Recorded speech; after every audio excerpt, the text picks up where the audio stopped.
नारे रिसालत। लहू को लहू कहते हैं, पानी हम नहीं कहते। महलों की रक्कासा को रानी हम नहीं कहते। यही बात है कि तारीख इन पे नाज करती है। तारीख ये कहते हैं, कहानी नहीं कहते।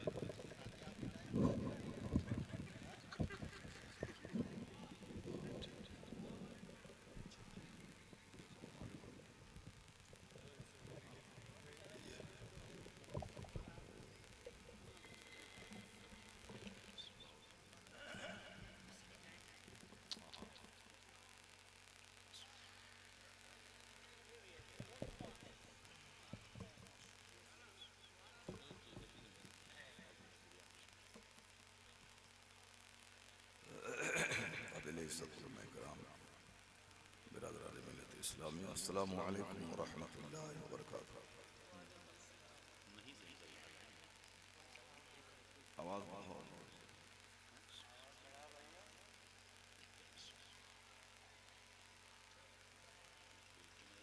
अल्हम्दुलिल्लाह अल्हम्दुलिल्लाहिल्लज़ी ज़य्यना अन्नबिय्यीना बिहबीबिहिल मुस्तफ़ा व मन्ना अलल मुअ्मिनीना बिनबिय्यिहिल मुज्तबा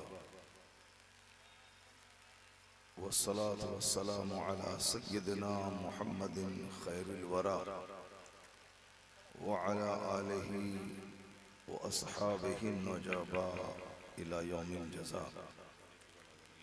अम्मा बअद फ़अऊज़ु बिल्लाहि मिनश शैतानिर रजीम। बिस्मिल्लाहिर रहमानिर रहीम। किताबुन अंज़लनाहु इलैका मुबारकुन लियद्दब्बरू आयातिही व लियतज़क्कर उलुल अलबाब। सुभान अल्लाह, सुभान सदक़ल्लाहुल अज़ीम व सदक़ रसूलुहुन नबियुल करीम व नहनु अला ज़ालिका लमिनश शाहिदीन व शाकिरीन वल्हम्दुलिल्लाहि रब्बिल आलमीन। मोहतरम सामीन हाज़रीन, एक बार अदब और एहतराम के साथ आक़ाए दो जहां फ़ख्र रसूला सय्यद इंस व जां अनीस बेक़रारा जान ईमा अस्ल ईमा रूह ईमा कन्ज़ ईमा जनाब मुहम्मद रसूलुल्लाह सल्लल्लाहु अलैहि वसल्लम की बारगाह अली वक़ार में नजराने दुरूद व सलाम पेश करने की सआदत हासिल करें। पढ़िए अल्लाहुम्मा सल्लि अला सय्यिदना व मौलाना मुहम्मदिन मअदनिल जूद वल करम व आलिहि व बारिक व सल्लिम सलातुन व सलामुन अलैका या रसूलल्लाह। बहुत खूबसूरत मजलिस कभी कभी देखने को मिलती है। शानदार सजावट, खूबसूरत एहतमाम, इंतजाम, बैठने की सलीका मंदी, ये सब कुछ एक सलीकामंद इंसान की मेहनतों का नतीजा ही होता है। बेशक मौलाना मिसबाह क़ादरी पढ़ने के ज़माने से बहुत ही आला दिमाग रखने वाले आलिम थे। इनकी जो तमन्नाएं थी, जो दीनी खिदमत का जज्बा इनके दिमाग में था, वो आज से 6-7 साल पहले जब कभी हम लोग बात करते थे पता चलता था। तो आज फरागत के बाद इन्होंने जब प्लेटफॉर्म को संभाला है तो उन्होंने एक रिवायती अंदाज से नहीं बल्कि एक तख्लीकी अंदाज से दीन की खिदमत शुरू की। अल्लाह ताला इस नौजवान आलिम दीन को सेहत आफियत के साथ लंबी उम्र अता फरमाए। दरसगाह, मस्जिद, मदरसा, खानकाह, जलसो जुलूस, यानी जितने ज़राए दीन की खिदमत के हो सकते हैं, अल्लाह हर ज़राए से इन्हें दीन की खिदमत करने की तौफीक अता फरमाए। अब जाहिर सी बात है, चेहरे मोहरे के एतबार से बड़े खूबसूरत है, नीयत भी बड़ी अच्छी है, सोच भी बड़ी बुलंद है। जब बाप उम्दा होता है तो औलाद का भी लाजवाब होना तय होता है। माशाअल्लाह अभी ज़िया यज़दानी साहब की नात पाक आपने सुनी, जैसे जैसे उम्र बढ़ती जा रही है वैसे वैसे उसमें निखार पैदा होता चला जा रहा है। बहुत दिनों के बाद इस कोरोना अहद के एक लंबे अंतराल के बाद इनसे मुलाकात हुई और इनके कलाम को सुनने का मौका मिला। माशाअल्लाह बहुत दिल बाग बाग हो गया। अल्लाह तबारक व तआला इनकी आवाज़ के हुस्न में और बालिदगी अता फरमाए। स्टेज भले ही कम उलमाए कराम से आरास्ता है, लेकिन सब लाजवाब और बड़ी ऊंची शख्सियत के मालिक हैं। आपने मुझसे पेशतर एक बड़ा ज़बरदस्त मुख्तसर खिताब आपने समाअत किया। मेरे बाद भी अपने दौर के एक ज़बरदस्त खतीब आलिम दीन मुफ्ती वक्त हज़रत मौलाना मुफ्ती मसीहुद्दीन साहब हशमती मद्दज़ल्लहु आली से बसीर अफरोज़ खिताब आप समाअत करेंगे। अभी ये फ़कीर आपके सामने हाजिर है। आम तौर पर 2-2.5 घंटे जब मैं बोलता हूँ तब मुझको इत्मीनान होता है कि मैंने कुछ कलाम किया है, लेकिन आज चूँकि वक्त की थोड़ी किल्लत है, मुझे यहाँ से लखनऊ जाकर आगे के लिए फ़्लाइट भी लेनी है। और अगर हो सकता था 10 बजे अगर मैं बैठ जाता तो 12 साढ़े 12 तक 2.5 घंटे का खिताब हो ही जाता, लेकिन मैं कोशिश करूँगा कि उस 2.5-3 घंटे की गुफ्तगू को 1.5 घंटे के अंदर में समेट दूँ। 1.5, 2, 2.5, 5 करने से क्या है, 1 मिनट की गुफ्तगू कायदे से हो जाए तो सोच बदलने के लिए जलसो जुलूस करना ये वक्त की बहुत बड़ी ज़रूरत है। हमारे पास दीन की खिदमतों के लिए पब्लिक के रूबरू होने के लिए ही एक प्लेटफॉर्म है। मदरसे से दीन की खिदमत होती है, लेकिन वहाँ मखसूस लोगों के बच्चे ही पढ़ते हैं। खानकाहों में जो मुरीदीन हैं वो दुनियावी मकसद के तहत ज़्यादा जाते हैं और दीन सीखने के लिए बहुत कम जाते हैं। तो खानकाहें एक रस्मी तौर पर खाने पीने और लंगर बांटने का एक ज़रिया रह गई, हालांकि वह दीन की खिदमत का एक बहुत बड़ा ज़रिया था। मदरसे में आप जाते नहीं, खानकाहों में दीन सीखने आप जाते नहीं, मस्जिद में जुमा का खिताब दीन की खिदमत का एक बहुत बड़ा ज़रिया है। लेकिन चूँकि अइम्मा कराम की सुस्ती और लापरवाही और पब्लिक की अदम दिलचस्पी की वजह से उस खुतबे जुमा का भी वज़न धीरे धीरे कमज़ोर होता जा रहा है। वरना दूसरी कौमों में जो बेराह रवी है उसकी वजह यह है कि वहाँ उपदेश नहीं है, वहाँ समझाना नहीं है। मुसलमानों में उसके मुकाबले में बेराह रवी कुछ कम है, इसलिए कि हर जुमा के दिन खुतबा फ़र्ज़ है। उसी फ़र्ज़ खुतबा की वजह से बहुत सारी बुराइयों से मुस्लिम समाज महफूज है। चूँकि हर जुमा को इसे समझाया जाता है और दीन सिखाया जाता है और कहा जाता है इन्नल्लाह यअमुरु बिल अदल वल इहसान व ईताइ ज़िल कुर्बा व यनहा अनिल फ़हशाइ वल मुनकर वल बग़य। ये जुमा का खिताब और ईदैन का खिताब मुस्लिम सोसाइटी को कंट्रोल में रखने के लिए बहुत इम्पोर्टेंट रोल अदा करता है। इसलिए कोई दूसरी नमाज बगैर खुतबा के हो जाएगी, मगर जुमा की नमाज बगैर वाज़ो नसीहत के नहीं होगी। चूँकि जिस तरह नमाज के लिए वज़ू करना फ़र्ज़ है, उसी तरह जुमा की नमाज के लिए खुतबा फ़र्ज़ है, उसके बगैर नमाज ही नहीं होगी। और आज 1500 साल से नफ्स शैतान की शरारत के बावजूद जो मुस्लिम सोसाइटी कंट्रोल में है, सिर्फ इसलिए कि एक जुमा को नसीहत का जो पानी इसे पहुंचाया जाता है वो थोड़ा सूखने भी नहीं पाता है कि अगले जुमा को फिर पानी डालकर दिल की जिंदगी का सामान हो जाता है। इस्लाम ने बहुत बड़ा एहसान किया जुमा का खिताब देकर। चूँकि आदमी भूल जाता है वक्फे वक्फे से, एक पिछले हफ्ते को जो सबक मिला, अगला जुमा आने से पहले पहले धीरे धीरे दिल अफसुर्दा होने लगता है। जहाँ दरख्त सूखने के करीब हो, आने वाले जुमा के खिताब का पानी उस दरख्त को ताज़ा कर देता है। ईदैन का एक लंबा खिताब, चूँकि जुमा में खुतबा फ़र्ज़ है इसलिए वो पहले है, और ईदैन में खुतबा वाजिब है इसलिए वो बाद में है। ईदैन में अगर खुतबा नहीं भी हो, कराहत तहरीमी के साथ नमाज हो जाएगी, लेकिन जुमा में तो नमाज ही नहीं होगी, चाहे 1 मिनट का खिताब क्यों ना, वो तो फर्ज है। इसलिए ईदैन जुमा का खुतबा मुख्तसर हो और ईदैन का खिताब लंबा होना चाहिए, ताकि साल में 2 दिन इस कदर रूहानी खुराक मिल जाए कि मुसलमान साल भर उस रूहानी खुराक की वजह से फैज़याब होता रहे और ज़िंदगी के दिन गुजारने में कामयाब हो जाए। ये 2 खिताब हैं और सीरत के जलसों के खिताब ये उन्हीं दोनों खिताब का एक हिस्सा है, चूँकि वहाँ भी असल है वाज़ो नसीहत और यहाँ भी है वाज़ो नसीहत। ये हमारी ज़रूरत है। कुरान शरीफ में आया है वज़क्किर फ़इन्न ज़िक्रा तनफ़उल मुमिनीन। ए हबीब, आप समझाइए, समझाना मुसलमानों को फ़ायदा देता है। मुसलमानों की सिफत है कि जब इनको कहा जाए कि अल्लाह से डरो, इनका दिल नर्म हो जाता है। जब इनके सामने हुजूर की हदीस पढ़ी जाए, हजार शरारत के बावजूद इनके दिमाग में सॉफ्टनेस और नरमी पैदा हो जाती है। और काफिर की खुसूसियत यह है कि जब उनको कहा जाए अल्लाह से डरो तो उनकी शरारत और बढ़ जाती है। व इज़ा क़ील लहु तक़िल्लाह, ए लड़के, ए बच्चे, कहाँ भाग रहा है, बैठो बैठो। ये बड़ा अजीब माहौल है, हमारे बच्चे इस कदर उजड़ रहे हैं। ये देखिए वो जलसे में आया, सर पे टोपी नहीं, एक तो बाल जोकर की तरह रखा है, सबको मालूम है, जोकर कट जो बाल आजकल चला हुआ, जोकर कट बाल है और सर पे टोपी नहीं। ये इसकी कमी तो कम है, इसके वालिदैन की तरबियत की कमी है।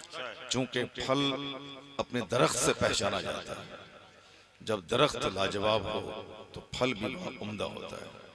माँ बाप औलाद के ताल्लुक से मायूस नहीं हो, वो बेजा लाड प्यार बच्चे को नहीं दें, वो बच्चों की तरबियत के ताल्लुक से सख्त रहें। और उसी सख्ती की कमी की वजह से माँ बाप आज बच्चे से डरने लगे। मैं समझाऊंगा तो ये नाराज हो जाएगा। ऐसी तालीम, ऐसा कौन सा माहौल है कि माँ बाप बच्चों से डरने लगे। तालीम बच्चों को ऐसी दें, ऐसों की सोहबत में रखें ताकि बच्चे 60 साल की उम्र के पहुंच जाने के बावजूद भी वो बाप से डरते रहें और ये सोचकर उसकी खिदमत करें कहीं मेरे बाप मुझसे नाराज ना हो जाए। अभी हमने इस आज़ाद माहौल में तरबियत शुरू की कि बाप डरते हैं कि कहीं ऐसा कुछ न बोलूं कि बच्चा मेरा नाराज हो जाए। तो बच्चों को हमेशा कड़ी निगरानी करें। अगरचे मैं आज 25-30 साल से खिताब कर रहा हूँ, मेरी फरागत के 30 साल हो गए, लेकिन उसके बावजूद जब तक मेरे वालिद जिंदा रहे, थोड़ी सी भी सुस्ती अगर नमाज में या बयान की महफिल में जाने में या कुछ में हो तो वो फौरी उसी तेवर से बात करते थे जिस तेवर से 10 साल की उम्र में मुझसे बात करते थे। वालिद गिरामी की तरबियत का नतीजा होता है कि बच्चा डरता रहता है, वो गलती करने से रुकता है। आज हम लोग कमजोर हो गए, इसलिए हमारे बच्चे जरी और दिलेर हो गए। अल्लाह ताला हर वालिदैन को अपने बच्चों की तरबियत सख्ती से करने की तौफीक अता फरमाए। नसीहत का असर होता है। मैंने इब्तिदान तमहीदी तौर पर इसी पैराग्राफ को मैंने उठाया कि जलसे का एक इम्पोर्टेंट रोल है, वरना जबान है आदमी की जो चाहे वो बकता रहे। हज करने से क्या फ़ायदा है, नमाज पढ़ने से क्या फ़ायदा है, कुर्बानी करने से क्या फ़ायदा है, मस्जिद बनाने से क्या फ़ायदा है, टोपी पहनने से क्या फ़ायदा है। बंदा कुछ भी बोल सकता है, लेकिन अगर अक्लमंद है तो पहले वह सोचता है फिर बोलता है। बेवकूफ़ आदमी पहले बोलता है बाद में पछताता है, सोचता है। अक्लमंद वो है जो पहले सोचता है फिर बोलता है। और क़यामत की निशानी है कि आखिर ज़माने में अक्ल छीन ली जाएगी। हुजूर फरमाते हैं सयाती अलन्ना से ज़मान, अनकरीब एक ऐसा पीरियड, एक ऐसा एज, एक ऐसा अहद आएगा कि जिसमें लोगों की अक्लें छीन ली जाएंगी। जब अकल छीन ली जाएगी तो लोग सिर्फ नकल करना जानेंगे, और वो नकल क्या है कि चूंकि अकल ही नहीं रहेगी तो इसलिए सेक्स बढ़ जाएगा, शहवत बढ़ जाएगा। शहवत बढ़ती है कहाँ? जहाँ अकल घटती है, और अक्ल जहाँ पुख्ता रहती है तो शहवत दबी रहती है। आखिर ज़माने में शहवतें अब अरूज पे आ गई, हर महफिल में हर जगह वही शहवत का चर्चा है, चूंकि अकल घट गई। और जब अकल घटेगी तो लोग सोचना छोड़ देंगे, वो सिर्फ नकल करेगा। वो अपने बेटे की शादी में 100 व्हाइट कलर की स्कॉर्पियो ले गया है, मुझे भी 125 स्कॉर्पियो लेके जाना है। ये नहीं कि उसके पास पैसे हैं या उन्होंने खिलाफ सुन्नत कदम उठाया है या उन्होंने मुस्लिम समाज में एक गलत रिवायत उन्होंने जारी की है, मुझको उसकी पैरवी नहीं करनी है। नहीं, उन्होंने ऐसा किया है, मुझको करके दिखला देना है।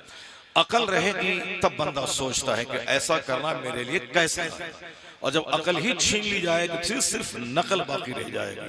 उन्होंने ऐसा पोटी को घर में बनाया है तो मुझे भी उससे अच्छा बना देना है। उन्होंने अपने पाँव में रेड एंड चीफ का जूता पहना है तो मुझको उससे अच्छी ब्रांडेड कंपनी का जूता पहन के दिखला देना है। उन्होंने शानदार गले में लॉकेट अपनी बीवी को दिया है तो हमको उससे अच्छा दे देना है। यानी ये नहीं सोचना है कि मेरी आमदनी का क्या हाल है, मैं कहाँ खड़ा हूँ, मुझे क्या करना चाहिए। नहीं, जब अकल छीन ली जाएगी तो आदमी सिर्फ दूसरों की नकल करता रहेगा। और जब अकल नहीं रहेगी तो हमारे बच्चे बाल कैसे रखें वो नहीं सोचेंगे। इस तरह के बाल रखने से क्या नुकसान है, उसके क्या मुज़िर असरात हैं। नहीं, वो चाहे पागल क्यों ना हो जाए, बाल उसी स्टाइल का रखना है जिस स्टाइल का बाल उस फिल्म के एक्टर ने रखा है। अकल बहुत बड़ी दौलत है, उसके बगैर आदमी और जानवर में कोई फर्क नहीं रह जाता। मेरे पास भी जबान है, मेरे पास आंख है, मेरे पास कान है, मेरे पास पेट है। मैं जानवर से ज्यादा नहीं खा सकता हूँ, जानवर मुझसे ज्यादा खाता है।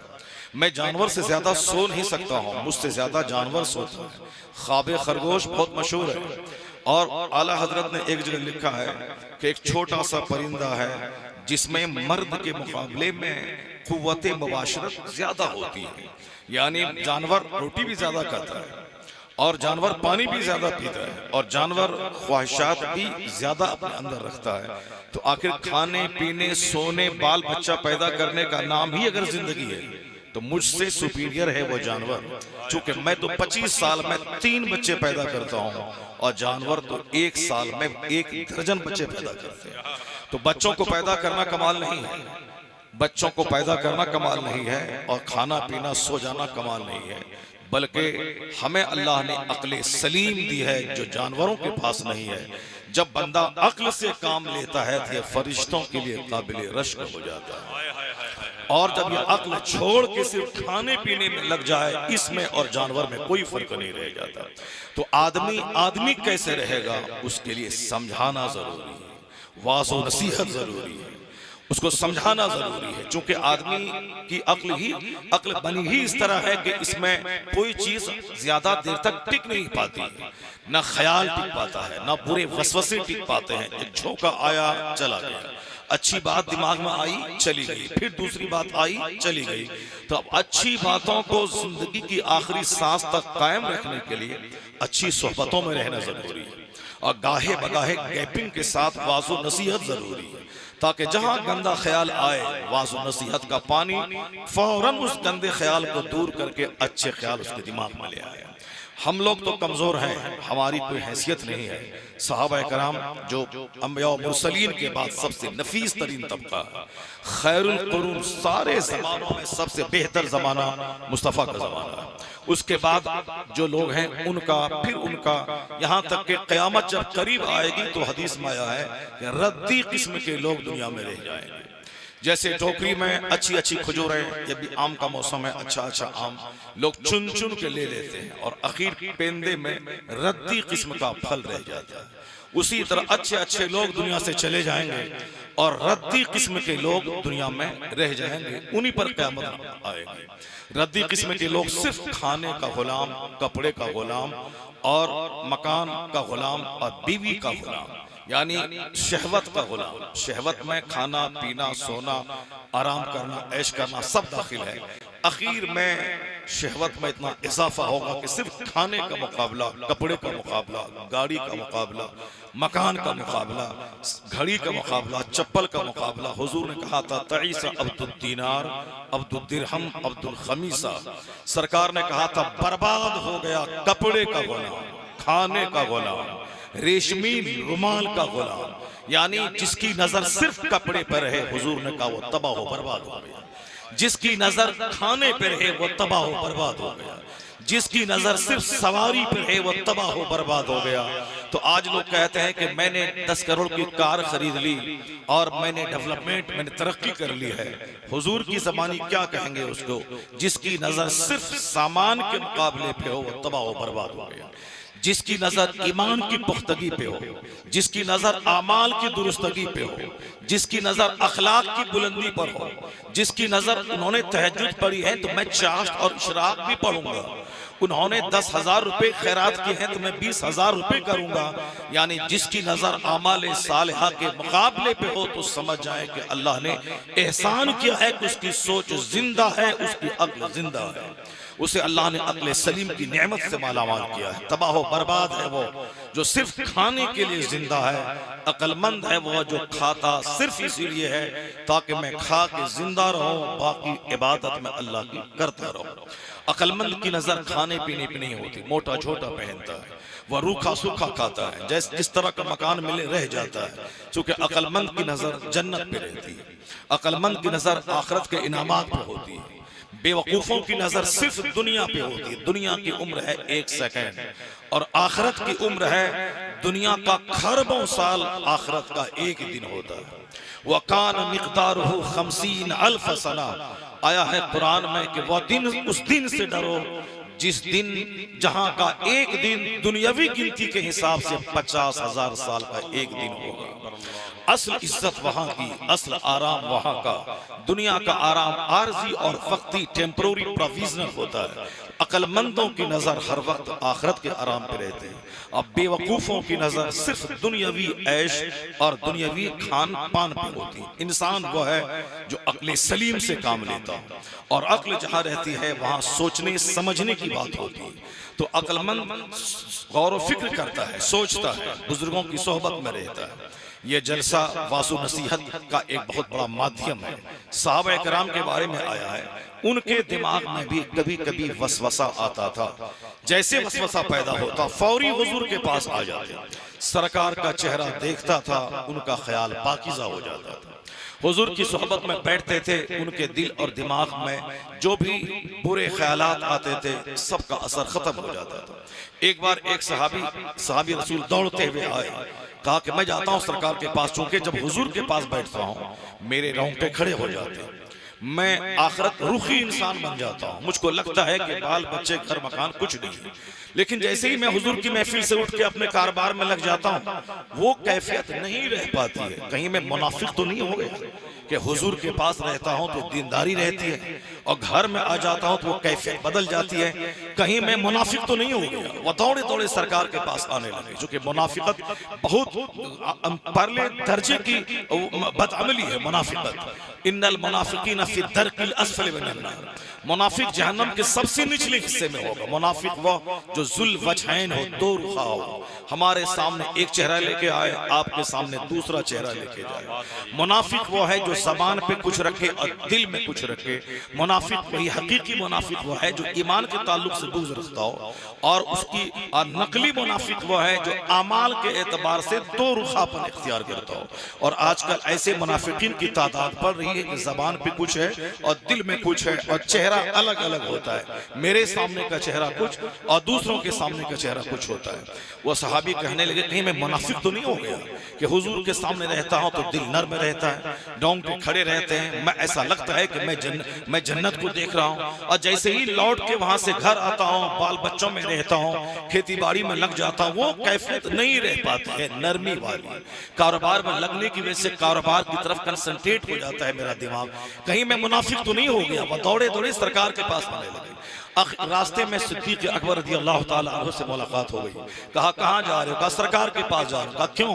कहा ऐसा लगता है कि मैं मुनाफिक हो गया, सामने कुछ रहता है, बाल बच्चों में आता हूं तो कुछ कैफियत हो जाती है। सिद्दीक़ अकबर कहते हैं चलो चलो ये कैफियत तो मेरी भी रहती है, मैं भी सरकार से पूछ लेता हूँ। अफज़लुल बशर बादल अंबिया, जो लोग कहते हैं कितनी तकरीर सुनो, जो लोग कहते हैं कितना वाज सुनो, कितने जलसे में जाओ, कितनी तकरीर सुनो, वही एक नमाज, वही एक रोजे की बात तो होगी।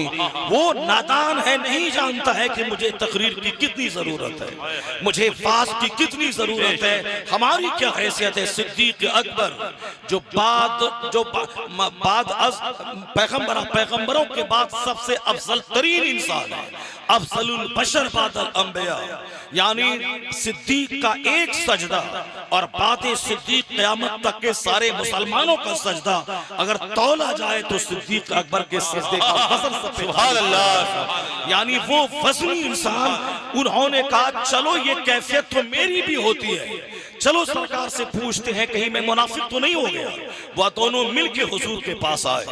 कभी काश उन सहाबा कराम के जज्बात की खैरात मुझे भी नसीब हो जाती। अगर मैं बाल बच्चों में रहने की वजह से दिल दिमाग में कभी कोई निफाक या दुनिया की मोहब्बत छा जाए, कहीं चलो मुर्शिद के पास, कहीं मैं मुनाफिक तो नहीं हो गया। चलो मस्जिद के इमाम के पास मैं अपनी कैफियत बता दूं, मौलाना साहब मेरे दिल में कुछ, मैं जब जुमा का खिताब सुनता हूं तो हाल कुछ रहता है, और घर में जाता हूं तो हाथ कुछ हो जाता है, कहीं मैं मुनाफिक तो नहीं हो गया। यह सोच जब तक रहेगी तब तक आपका किरदार फरिश्तों जैसा हो जाएगा। और यह सोच जब घटिया हो जाएगी कि आलिम के पास कौन जाए, मौलाना के पास कौन जाए, जलसा कौन सुनने जाए, चलो अल्लाह चाहेगा तो सब माफ कर देगा, जन्नत मिल जाएगी, यह सोच शैतानी सोच है। क्योंकि इस्लामी सोच यह है कि आदमी नेकी करता जाए, अल्लाह से डरता चला जाए। और शैतानी सोच है कि नेकी कम हो, बुराइयां करोड़ों हो, उसके बावजूद ये तमन्ना रहे कि अल्लाह ताला माफ कर देगा, मैं जन्नत चला जाऊंगा। क्योंकि वह हिमाकत से भरी हुई सोच है कि बदआमालियों की कीचड़ में लथपथ रहे, उसके बावजूद तमन्ना करे कि मैं जन्नती हूं और जन्नत चला जाऊंगा। अक्लमंद है वो जो नेकी करता है और डरता रहे। जैसे सिद्दीक अकबर ने कहा चलो ये कैफियत तो मेरी भी होती है, सरकार से पूछ लेता हूं कहीं मैं भी मुनाफिक तो नहीं हो गया। वह दोनों आए, सरकार के सामने अपनी दिल की कैफियत उन्होंने रखी। हुजूर ने कहा जो कैफियत मेरे सामने तेरी रहती है, अगर ये कैफियत हमेशा रहे तो रास्ता चलते फरिश्ते तुझसे मुसाफा करेंगे। यानी जो बात मेरी गुफ्तगू सुनते वक्त तेरी हालत रहती है, अगर ये हालत हमेशा रहे तो तुझसे रास्ता चलते तेरे बिस्तर पर फरिश्ते तुझसे मुसाफा करेंगे। क्या मतलब? उस कैफियत का हमेशा रहना जरूरी नहीं है। और ये बात दिल में पैदा हो जाना कि कहीं मैं मुनाफिक तो नहीं हो गया, चलो सरकार से दरियाफ्त कर लें, यह इस बात की दलील है कि तेरा ईमान पुख्ता है, तेरा अमल अच्छा है। बेशक नारे तकबीर, नारे रिसालत, मसलके आला हजरत। तब न तेरे दिल में बात आई कि चलो जरा पूछते हैं कि इस हालत में उस हालत में जो फर्क है, आखिर कहीं मुनाफिकत की कैफियत तो नहीं बन रही है, या इसमें अल्लाह का डर दाखिल है, खशियत इलाही दाखिल है। इसलिए जब भी दिमाग में कोई बुराई का ख्याल आए फौरी आलिमों की तरफ, नेक महफिलों की तरफ रुजू करना चाहिए। एक सहाबी, वो भी इंसान थे, उन्होंने जनाब बिलाल को चाहे गलती से हो या लाशऊरी में हो या जबान बेख्याली में हो, जबान से निकल गया एक जुमला। वो जुमला था कि या इब्न सौदा, एक कालीन के बेटे, काली औरत के बेटे, जबान से निकल गया। इंसान थे, बशरी तकाजा था, बेख्याली में जबान से निकल गया एक काली औरत का बेटा। जनाब बिलाल ने सरकार के सामने शिकायत कर दी, हुजूर इन्होंने मुझको कालीन का बेटा कहा। आका अलैहिस्सलाम ने डांटा नहीं, डपटा नहीं। हुजूर का अंदाज यही था, दाइयाना अंदाज था। जब भी इस तरह की वो खिताब जीवन दान होता था। सरकार ने फरमाया अफीकुमुल जाहिलिया इलल आन, क्या अब तक तुम में जाहिलियत बाकी है? वो दौरे जाहिलियत था जिसमें रंग की बुनियाद पे लोग सुपीरियर अपने आप को समझते थे, खानदान की बुनियाद पर अपने आप को लोग बड़ा समझते थे, माल की वजह से अपने आप को बड़ा समझते थे।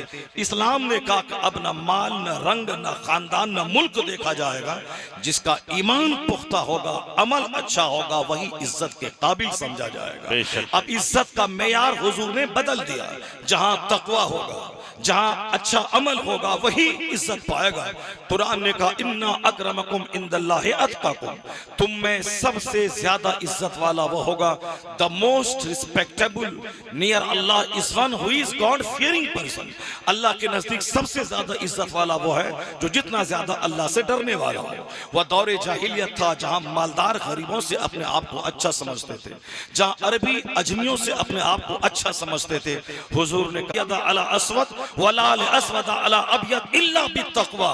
हुजूर ने कहा कि इस्लाम आ गया है, इज्जत मानवता की, इज्जत ह्यूमैनिटी की, इज्जत आदमियत की, इकराम आदमियत, यानी आदमी होने के नाते आदमी इज्जत पाएगा, ना कि दौलतमंद होने की वजह से, ना कि किसी मखसूस खित्ते में पैदा होने की वजह से। सरकार ने कहा अब इस्लाम आ गया है, किसी अरबी को अजमी पर, अजमी को अरबी पर, गोरे को काले पर, काले को गोरे पर कोई फजीलत नहीं, इल्ला बित्तक़वा। जो अल्लाह से जितना डरेगा वही काबिल इज्जत होगा।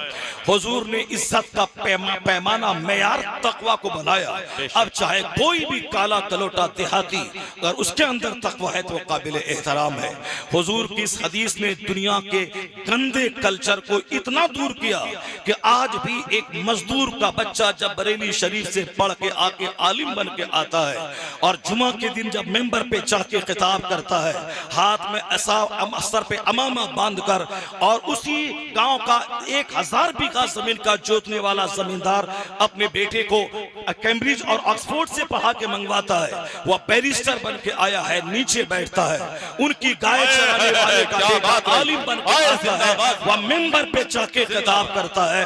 तो 1000 बीघा जमीन का जोतने वाला अपना बैरिस्टर बेटा के साथ नीचे बैठता है और मजदूर का बच्चा मेंबर पे चढ़ के कौम मुस्लिम को खिताब करता है। अगर 1000 साल की लंबी उम्र उस मजदूर को मिलती फिर भी उस जमींदार का मुकाबला कर नहीं पाता। लेकिन कौन सा फरमान था, कौन सी क्वालिटी थी जो उस गरीब के बच्चे को इज्जत के आसमान पे पहुंचा दिया। ये हुजूर का वही फरमान कि अब इज्जत न जमींदारी की वजह से मिलेगी न मुल्क की वजह से, जहां इल्म होगा, जहां अमल होगा, जहां तकवा होगा, वह इज्जत के काबिल बना। बेशक सुभान अल्लाह। हुजूर के इस फरमान ने दबाव कुचलों को इज्जत के आसमान पे पहुंचा दिया। आज इससे हट के जहां लोग जीते हैं वहां जंग होती है, वहां कत्ल होता है। जो लोग इससे हट के जीते हैं वहां ऊंची जाति के लोग निचली जाति के लोगों को ज़बह कर डालते हैं, उनको गिलास में पानी पीने तक नहीं देते हैं। जहां ये तस्वुर काम करता है वहां जिस चटाई पे दलित बैठ जाए बरहमन उस चटाई में आग लगा देता है। जहां कोई दलित कुएं के पास आके पानी पिए उस कुएं को मनहूस माना जाता है। पढ़ाई लिखाई साइंटिफिक तरक्की के बावजूद आज भी चंद साल पहले बिहार में सीएम था जीतन राम मांझी जी, उसके बारे में अखबार में खबर छपी थी। वह एक मंदिर में गया तो ब्राह्मणों ने उस मंदिर को धो दिया। यह दलित यहाँ क्यों आया? लोग कहते हैं दुनिया तरक्की कर गई है, साइंस विकास कर गई है और साइंटिफिक डेवलपमेंट के जमाने में सीएम की कुर्सी पर बैठने वाला एक पासी फैमिली का आदमी उसे मंदिर में घुसने के काबिल आज भी ब्राह्मण नहीं समझते हैं। वहां उसे इज्जत नहीं मिली जहां 50 साल उस मजहब में गुजार दिया। अब उसके दिल में नफरत का पैदा होना तय है। वो तो मजबूरी है, डर खौफ का माहौल है। वरना अगर आजादी मिल जाए तो लाखों लाख एक वक्त कलमा पढ़ के मोमिन बन जाएंगे। इसलिए कहा 50 साल तक रहा, उसे बैठने के लिए जगह नहीं मिली। जिस गिलास में पानी पिया उसे तोड़ दिया गया। जिस कुएं में दलित लोग जाए वहां ब्राह्मण उस कुएं का पानी पीना छोड़ दे। इस कदर छुआछूत का माहौल आज भी मौजूद है। लेकिन वही भंगी पाखाना ढोने वाला अगर वह जुमा के दिन जुमा की नमाज से 1 घंटा पहले कलमा पढ़ के मोमिन बन गया हो, नहा धो के मस्जिद में आ गया हो, तो अगली सफ में जहां सैयद और पठान बैठता है वही वह 1 घंटा पहले का वह भंगी बैठ जाता है। सैयद के बाजू में, पठान के बाजू में बैठता है, शेख के बाजू में। ये तो 50 साल उस मजहब में रहने के बावजूद एक दस्तरखान पे खाने नहीं दिया। अगर वह दलित पानी पिए तो उस गिलास को तोड़ दिया। लेकिन यह मजहब इस्लाम का दरवाजा है। अगर रमजान में इफ्तार से 1 घंटा पहले कोई दलित, कोई चमार, कोई भंगी कलमा पढ़ के मोमिन हो जाए और मस्जिद में दाखिल हो और वहां इफ्तार के दस्तरखान सजा हो, वह कल का भंगी 1 घंटा पहले का भंगी कलमा पढ़ के मोमिन हुआ। अब वह शेख पठान के साथ एक दस्तरखान पे मिल के खा रहा है।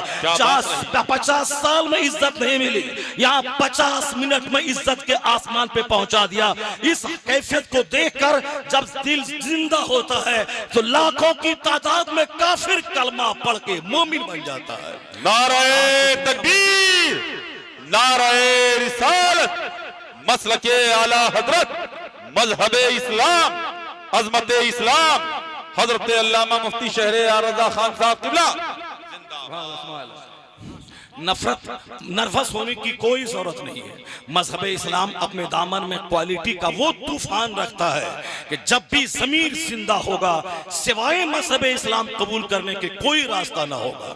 अभी तो मीडिया की झंकार के साये में और फिर अंधभक्तों की गलत बयानी की वजह से आज मजहब इस्लाम के फॉलोवर ये समझते हैं कि मेरा मुस्तकबिल पता नहीं कैसा होगा, इस्लाम का आने वाला मुस्तकबिल कैसा है। जिस मजहब की इमारत सरकार दो जहां ने ऐसी मजबूती पे रखी है, चाहे साइंस विकास करते करते जिस चोटी पे पहुंच जाए, वहां जाने के बाद अगर निगाहें फेर के देखा जाता है तो मुस्तफा ने जो बात 1400 साल पहले कही थी, आज सबसे ज्यादा सटीक और मजबूत बात मोहम्मद अरबी की ही मानी जाती है। आज से 10-5 साल पहले मैं ट्रेन पर वजू करता था तो कहते थे don't waste water, water is life, पानी बर्बाद मत करें, जल ही जीवन है। मैं एयरपोर्ट पे वजू करता था, वजू करने में पानी ज्यादा खर्च हो जाता है, मैं हाथ धोता हूँ, कुल्ली करता हूँ, नाक में पानी डालता हूँ, चेहरा धोता हूँ, हाथ धोता हूँ, पांव धोता हूँ, पानी तो खर्च होगा। तो पानी किसके लिए खर्च होगा? जिस रब ने पानी दिया है उस रब की इबादत के लिए मैं वजू कर रहा हूँ, उस रब की इबादत के लिए मैं गुस्ल कर रहा हूँ। लेकिन इनको लगता था कि पानी को नष्ट कर रहा है, पानी को वेस्ट कर रहा है। वो कहता था डोंट वेस्ट वाटर, पानी बर्बाद मत करें, जल ही जीवन है। मैं कहता था मैं रब की इबादत करने के लिए वजू कर रहा हूँ, नहीं मानता था। लेकिन अल्लाह ने एक छोटा सा कीड़ा भेजा, वह कोरोना का कीड़ा, जिसने दुनिया की बुनियाद हिला के रख दिया, साइंसदानों के गुरूर तोड़ के रख दिया, सारी दुनिया के घर आदमी के लिए जेल और कैद खाना बन गया। एयरपोर्ट पे ताले लग गए, रेलवे स्टेशन पे कुत्ते भौंकने लगे। अमेरिका का वो चौराहा जो 24 घंटे में जिसकी रंगीनी कभी खत्म न होती थी, वहां सन्नाटे का राज कायम हो गया। जिसके पास 6 महीने का टिकट अपने पास रहता था वो अपने जेल घर में कैदी बन के रह गया, जेल कैद खाना घर कैद खाना बन गया। यानी दुनिया के लोगों को, जो लोग उड़ रहे थे उनको घर में बंद करके बता दिया गया ज्यादा उड़ने की कोशिश मत करना। अल्लाह आजादी देता है और जब छीनता है तो तुम्हारे घर को तुम्हारे लिए जेल बना देता है। अल्लाह ने उस कोरोना काल में आज 2.5 साल गुजर गए, न चाइना के वैज्ञानिक के दिमाग में उसकी दवाई आई है, न अमेरिका के साइंसदानों के दिमाग में उसकी दवाई आई है। वो वैक्सीन पानी का एक मजमुआ है, आदमी दिल को बहलाने के लिए लगा लिया और लगा लेगा। लेकिन मेडिसिन कहाँ है? बहुत कहते थे कि कल बीमारी आज दवाई, आज बीमारी कल दवाई।